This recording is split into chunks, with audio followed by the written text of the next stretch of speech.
Can you build muscle in a calorie deficit? Gotten this question a ton. It's a great question. Happy to answer it. And for those of you who seem to keep commenting, do you own a shirt? Why don't you put on a shirt? Why are you in your car with your shirt off? I live in the South. It's hot as balls. And I'm a big vitamin D guy. Some of you know that.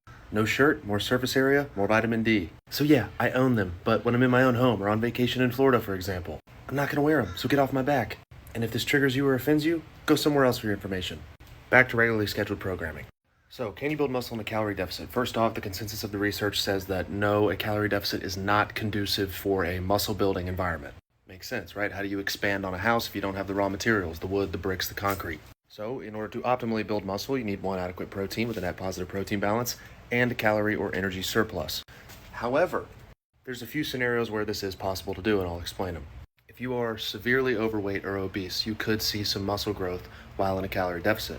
Your body does not perceive a caloric deficit in quite the same way as someone who's maybe going from 15% body fat to 9% body fat. You have so much endogenous or inside energy stored in the form of your body fat that if you adopt a novel stimulus like weight training and you clean up your diet and eat more protein, your body could respond positively by growing muscle as a way of adapting to the new stimulus.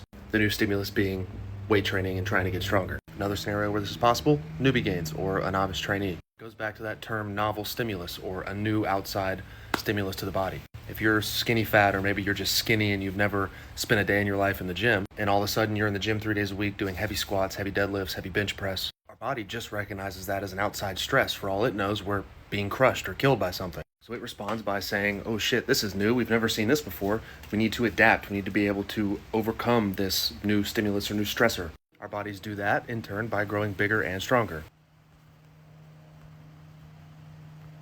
Hello, friend. But if you really want to blow up, take newbie gains, put a calorie surplus and adequate protein on top of that. That's a good environment for muscle gain.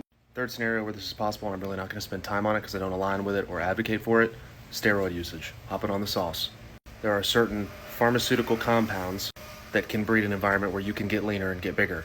Not recommending you do that. I'm not a big believer in sacrificing your health just to look a certain way. I think personally it's silly. But if that's your thing, that's cool. So in summation, can I build muscle in a calorie deficit? No, but also yes. So maybe. Basically, if you're a complete novice to the gym or you're overweight, you can do a body recomposition where you gain a little bit of lean mass and lose a little body fat. But as you become more experienced of a trainee and you get in the gym more, that is going to become harder and harder to do, which is why I recommend picking a goal and honing in on it. Either try to lose fat or try to gain muscle. You will see faster results on either end of the spectrum if you pick a lane and go for it. Hope that was helpful. This stuff isn't easy, but it is simple. Don't overcomplicate it.